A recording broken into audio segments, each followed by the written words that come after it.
실시간 예배 안내를 드리겠습니다. 오는 11월 1일 주일 오전 7시 30분 깊은삼 성경교회 실시간 예배로 드립니다. 실시간 예배 이후에도 지금처럼 언제든지 유튜브로 그렇게 영상을 다시 보실 수가 있습니다. 오늘 설교 본문은 요한복음 6장 1절에서 15절입니다. 그 후에 예수께서 디베라의 갈릴리 바다 건너편으로 가시매 큰 무리가 따르니 이는 병자들에게 행하시는 표적을 보았음이로라.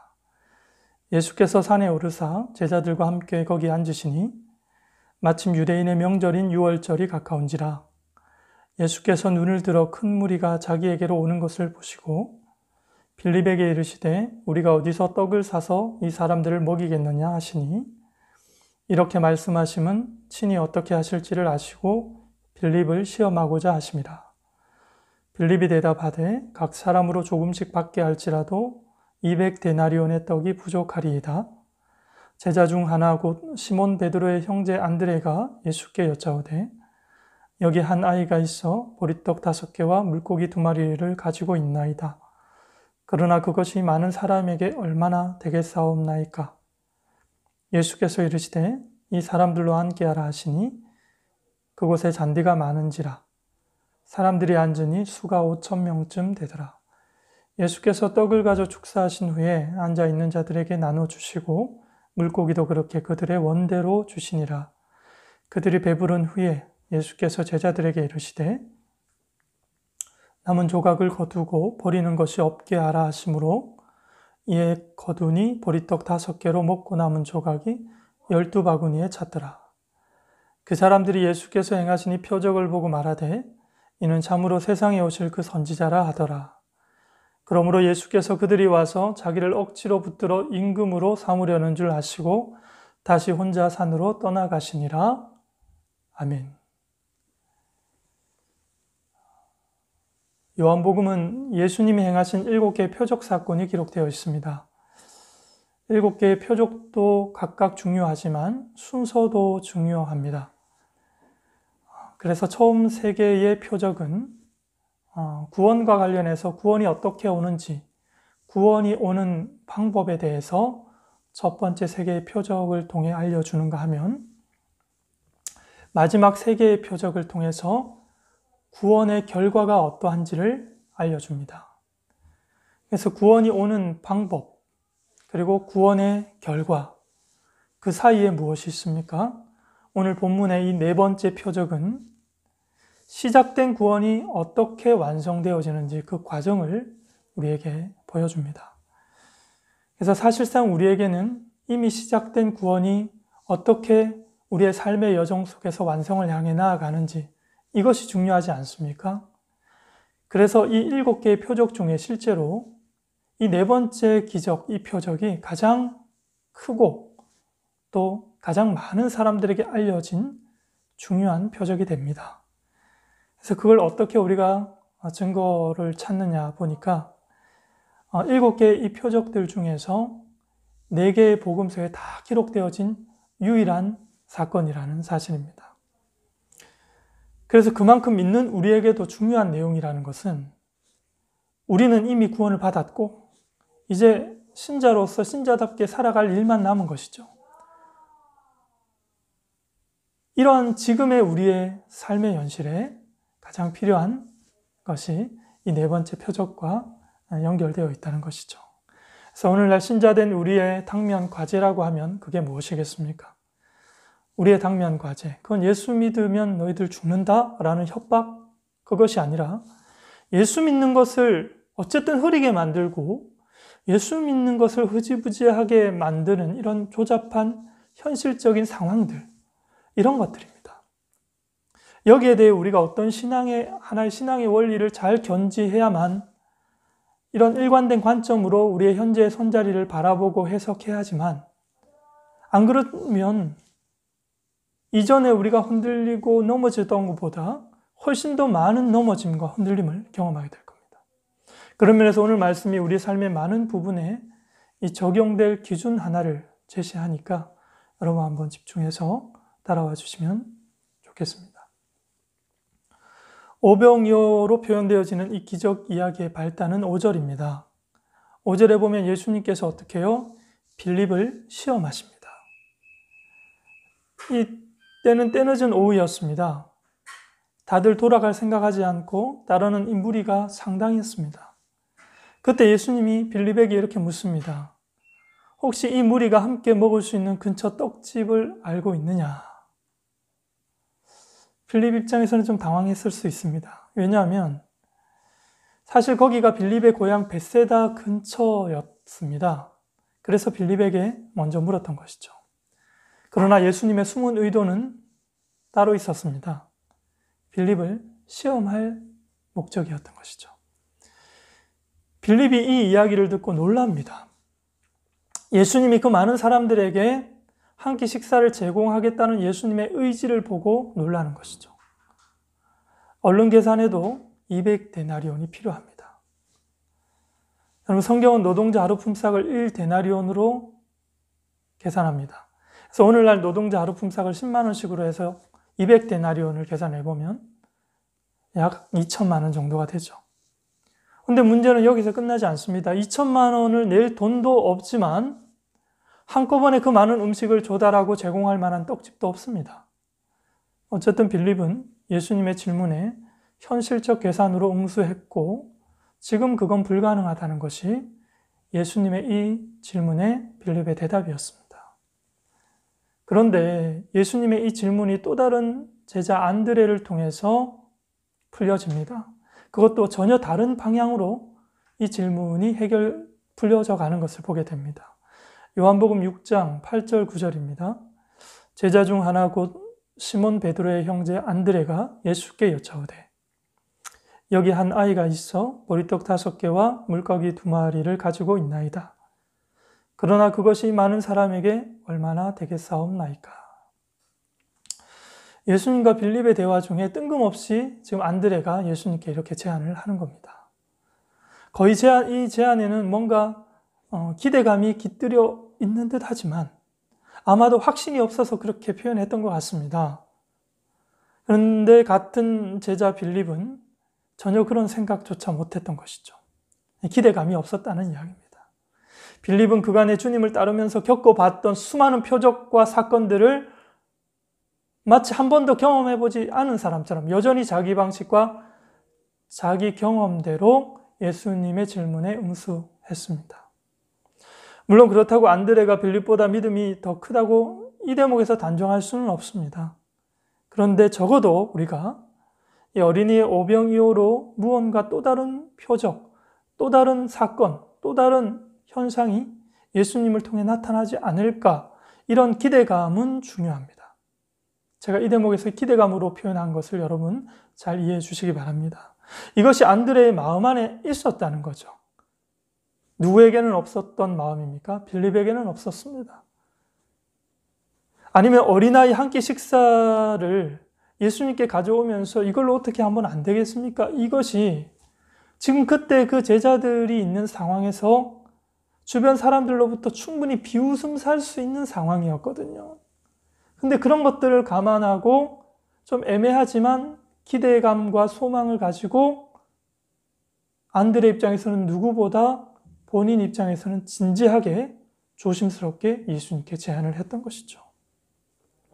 그걸 무릅쓰고 나섰던 안드레의 행동은 어떻게 했다고요? 진지했습니다. 이건 충분히 우리가 성경을 통해 예측할 수 있는 거죠.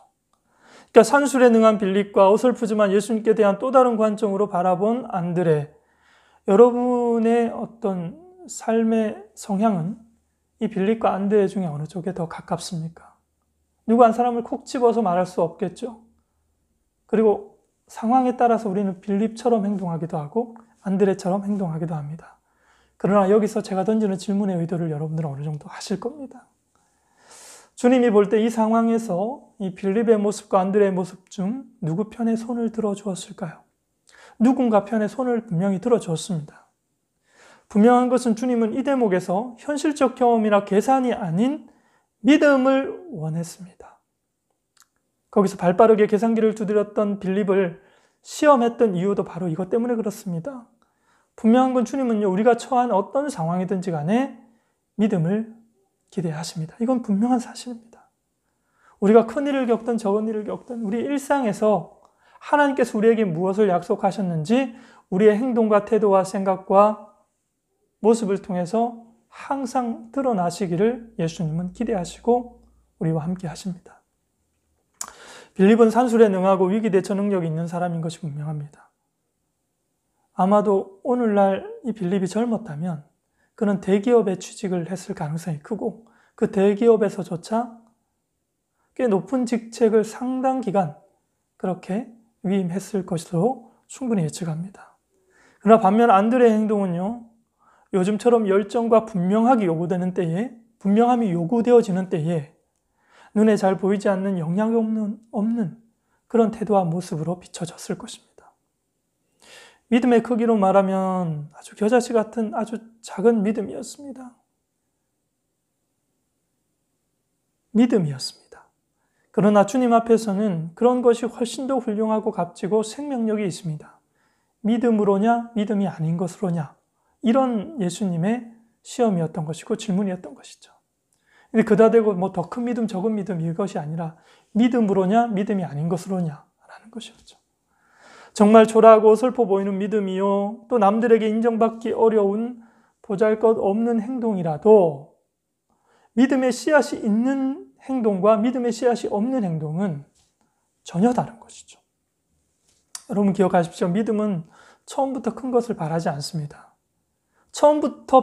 믿음으로 처음부터 바라는 것은 믿음으로냐 아니냐를 바라는 것이지 처음부터 큰 믿음으로냐는 아닌 것입니다. 안드레처럼 좀 희미한 듯 하지만 분명한 믿음이 결국에는 일을 만들고 결국에는 역사를 일으키는 것입니다.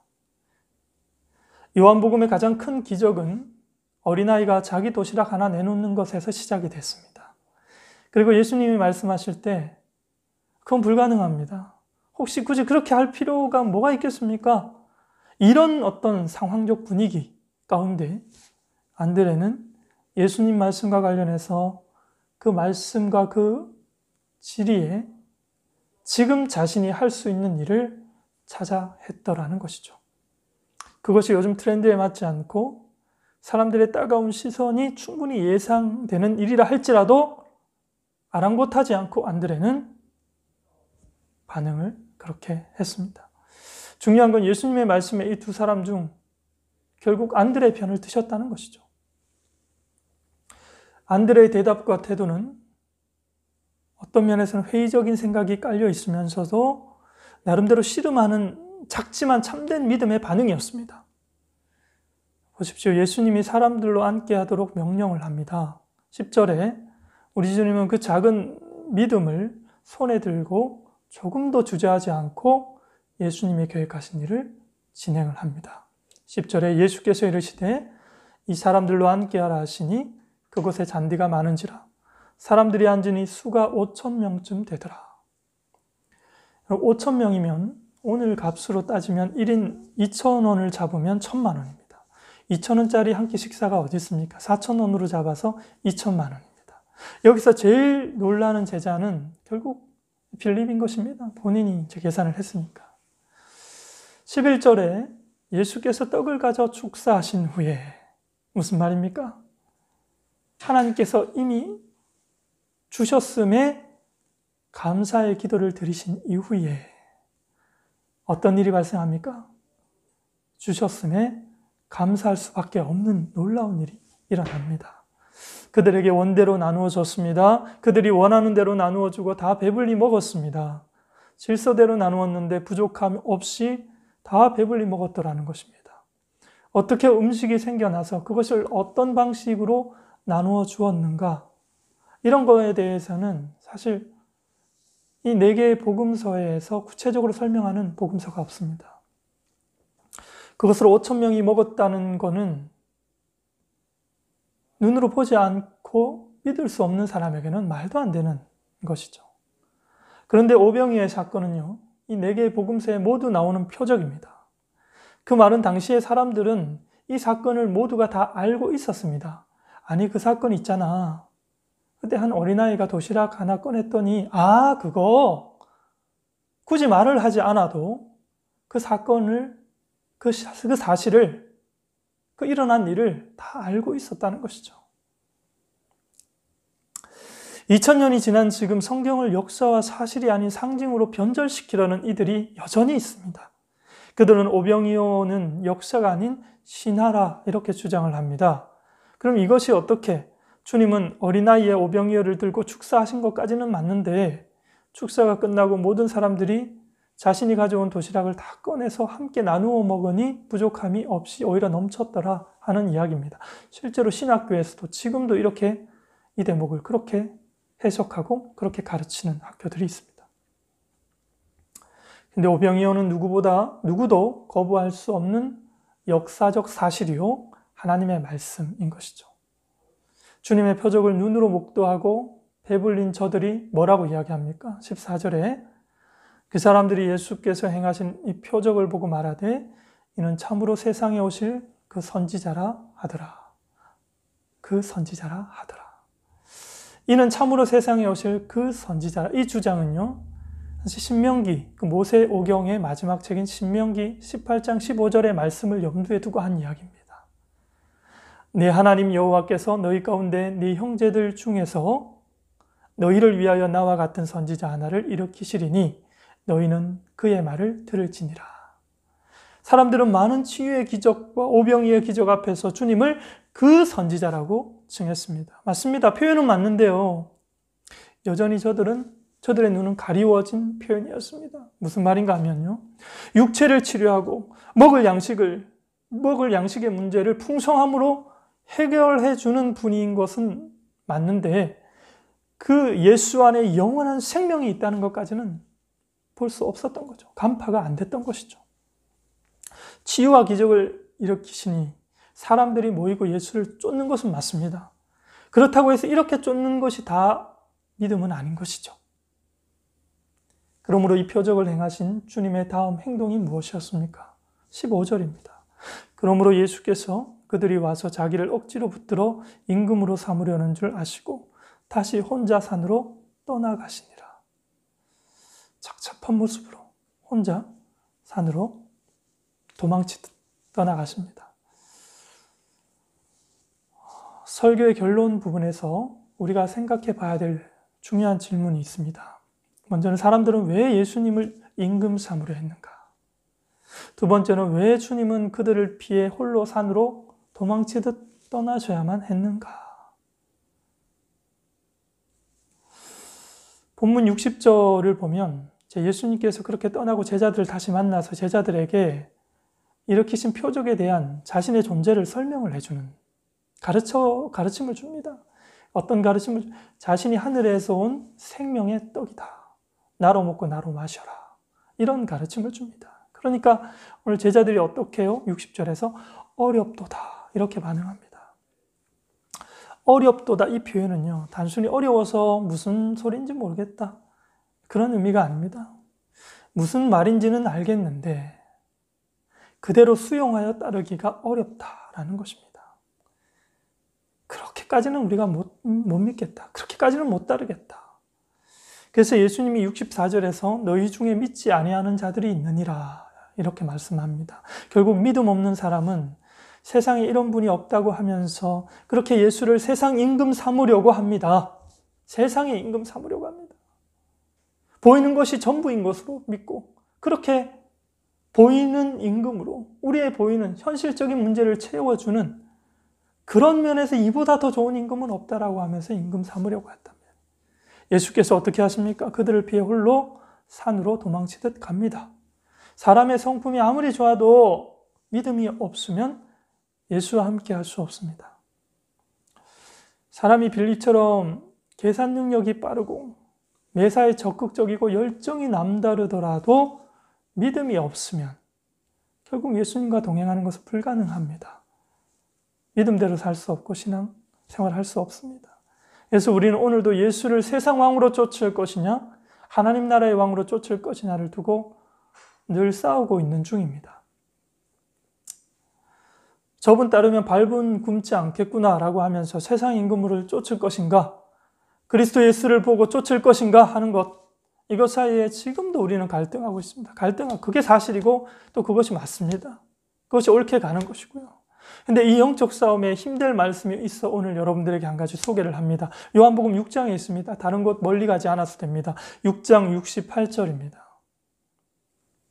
적용의 관점에서 만나는 핵심을 우리는 이 구절에서 보게 됩니다. 6장 68절 같이 읽겠습니다.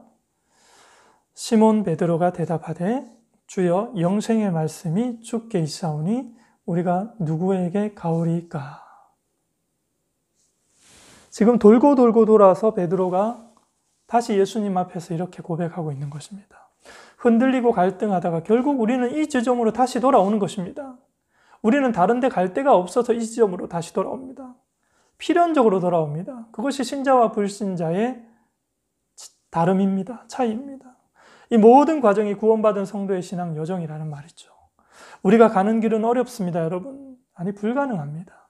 내용이 어려운 것이 아니라 과연 누가 끝까지 쫓아가겠는가 하는 것입니다.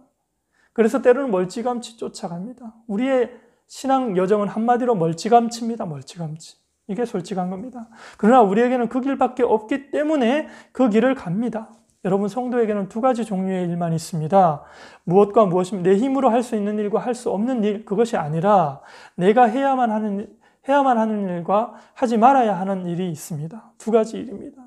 내가 해야 할 일로서 그 일을 직면하게 될 때 우리는 반드시 하게 됩니다. 그것이 우리가 어떤 존재인가를 보는 것입니다. 어떤 일이냐보다 우리가 누구냐 하는 것을 보라는 말입니다.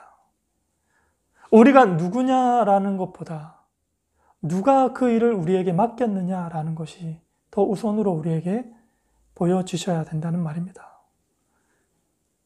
오늘 말씀을 두 가지 적용으로 여러분들에게 좀 적용을 권면하고 싶습니다. 첫 번째는요, 5,000명을 먹이는 일이 2천만 원이 넘게 드는 이 큰 사건이 어린아이 도시락 하나를 들고 온 안드레의 어설프지만 믿음으로 시작했다라는 사실을 보자는 것입니다. 빌립은 주님의 시험에서 탈락자였습니다. 하지만 안드레는 주님의 시험에서 합격자였습니다. 주님 앞에서 믿음의 씨는 겨자씨 하나만 있어도 된다는 점을 정말로 잊지 마시기 바랍니다. 근데 왜 이 부분이 강조되어지느냐? 우리는 결정적일 때 하나님보다, 결정적일 때 예수님보다 세상을, 사람들을 더 의식해서 믿음을 포기합니다. 사람들이 어찌 생각할까를 의식해서 지레 포기하지 마시고 우리의 삶에서 만나는 크고 작은 일을 빌리처럼 불신자처럼 처리하지 마시고 안드레처럼 작아서 어디다 쓸까 싶어도 결국 믿음으로 첫걸음을 내디디시기를 바랍니다. 우리 삶의 경향성을 점검하고 우리는 다시 한번 이런 면에서 우리의 결단이 요구되는 적용이 되어야 되겠습니다. 두 번째는요, 이 오병이의 사건을 통해서 우리에게 주는 두 번째 적용은 5,000명을 먹이는 사건은 누구의 계획도 생각도 아닌 주님의 뜻이었고 주님의 계획이었다는 사실입니다. 그러나 안드레처럼 그 이상의 믿음을 들고 가더라도 결국은 주님의 뜻만큼만 사건은 실현됩니다. 인간의 믿음이 작아도 주님의 뜻은 5,000명이었습니다. 5,000명이었습니다. 반대로 인간의 믿음이 5,000명이었다 해도 주님의 뜻이 50이면 그냥 그것으로 충분한 역사가 일어나는 것이죠. 인간의 죄성은 뼛속부터 자기중심적입니다. 그러니 여러분, 우리가 이 대목을 정말 잘 기억하셔야 합니다. 사람이 계획을 세워도 하나님 뜻만 이루어집니다. 아멘이십니까? 신자든 불신자든 모든 사람 안에 종교의 씨앗을 하나님이 심어 두셨습니다. 그러니 누구나 다 믿고 살아갑니다. 예수 믿는 우리는 믿음이 있고 저들은 믿음이 없는 것이 아니라 우리는 예수를 믿고 예수를 대신해 저들은 또 다른 것을 믿고 살아갑니다. 갑자기 드는 생각이, 우리는 예수를 믿고 저들도 무언가를 믿는데 이게 무슨 차이가 있을까요? 큰 차이가 있습니다. 이거 하나만 우리가 봐도 유익합니다.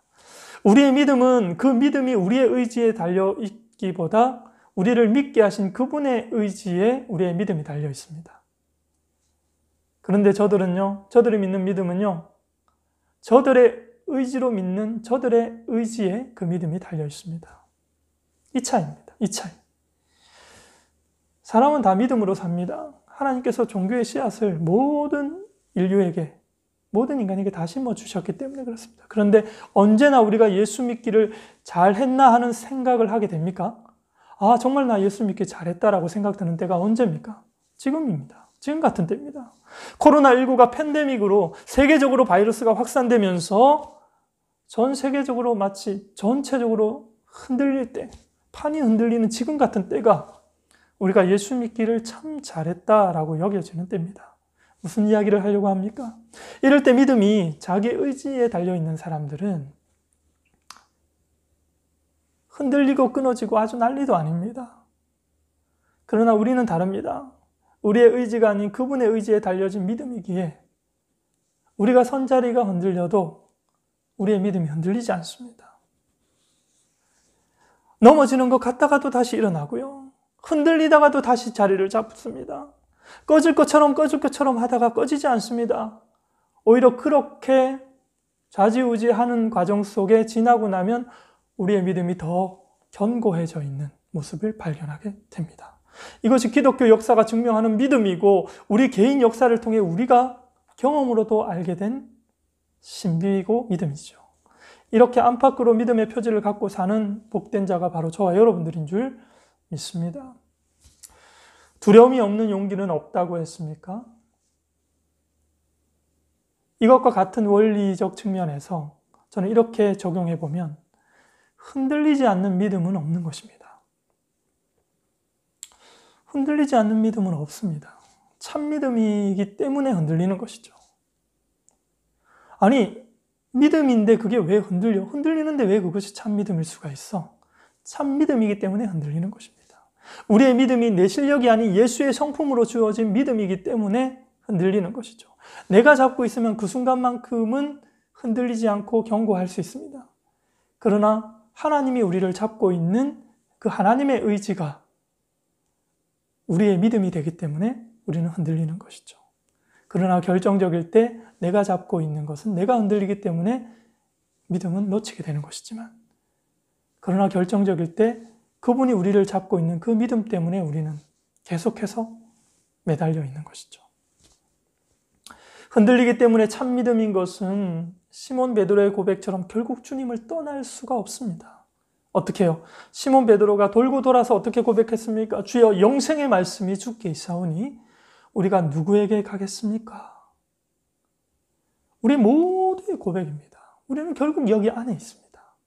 여기 안에서 넘어질 듯 다시 일어나고, 여기 안에서 우리는 고민 조심조심 하다가 결국 다시 더 견고해지는, 자꾸 흔들리니까 기독교도 별 수 없는 것처럼 보이고, 그래서 세상도 저건 별 볼 일 없고 가치가 없다고 여김을 받을 수 있겠지만, 거기에 우리가 의식하고 자존심 상하지도 말고 하나님의 깊은 전략 가운데 하나로 알고 그렇게 견고하게 변함없이 세워져 가는 자리에 서 계실 수 있기를 바랍니다. 이 한 주간도 꺼질 것 같지만 꺼지지 않는 불꽃으로 사시다가 그 가운데 택함을 입은 자에게 죄를 만났을 때 결정적으로 빛이 되는 그런 은밀한 복으로 이 한 주간을 살아가실 수 있기를 바랍니다. 기도하겠습니다. 우리의 형편을 잘 아시는 주님, 우리의 흔들리는 믿음의 끈을 부디 놓지 말아 주십시오. 흔들리는 우리의 믿음의 삶에 우리가 낙심하거나 좌절하지 않도록 말씀으로 새롭게 하여 주십시오. 판이 흔들리는 세상에 사람의 의지로 지탱할 어른이 없고 지혜자가 없음을 봅니다. 우리가 지금도 주를 믿는 것은 주께서 우리를 붙잡고 계시기 때문입니다. 풍성하고 영생하도록 하는 예수가 우리를 붙들어 늘 함께하니 이 평안과 안식으로 세상에서 늘 이기는 빛이 되게 하옵소서. 흔들려서 쓸모가 별로 없는 믿음이 아니라 흔들리기 때문에 그 믿음으로 주님과 함께 할 수 있는 것인 줄 알아. 주님과 함께 이 한 주간도 하나님이 계획하신 결과가 우리의 삶을 통해 나타나는 시간들 되게 하여 주시옵소서.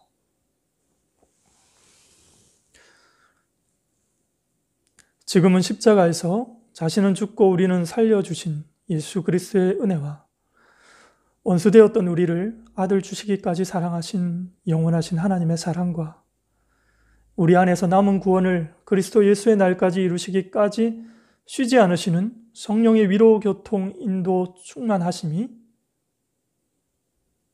본 영상으로 말씀 앞에 서 있는 우리 주의 성도들과 가족들, 빛으로 소금으로 부름받은 이 땅의 모든 교회들과 잃어버린 당신의 자녀들 머리 위에 지금부터 영원까지 함께 있을지어다.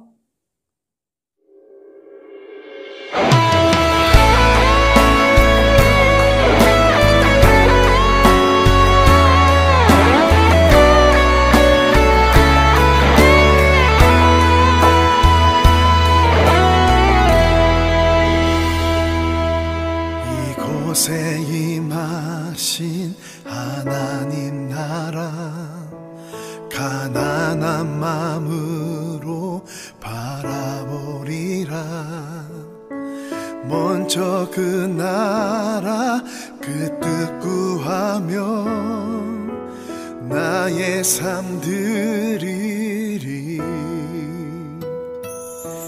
주님이 맡기신 하나님 나라 믿음의 눈으로 바라보리라. 하늘의 뜻이 이 땅 가운데 완성될 그날까지 믿음하여 그 위에 서리라. 하나님의 나라는 무너지지 않으리. 믿음하여 그 나라 세워가리라. 주님 곧 오실 때까지.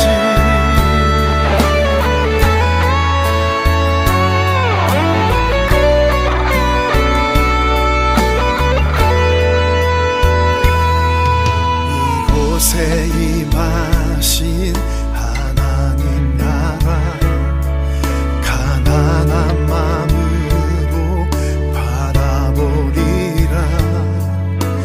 먼저 그 나라 그 뜻 구하며 나의 삶 드리리. 주님이 맡기신 하나님 나라 믿음의 눈으로 바라보리라. 하늘의 뜻이 이 땅 가운데 완성될 그날까지 믿음하여 그 위에 서리라. 하나님의 나라는 무너지지 않으리. 믿음하여 그 나라 세워가리라. 주님 곧 오실 때까지 믿음하여 그 위에 서리라. 하나님의 나라는 무너지지 않으리. 믿음하여 그 나라 세워가리라. 주님 곧 오실 때까지 믿음하여 그 나라 세워가리라.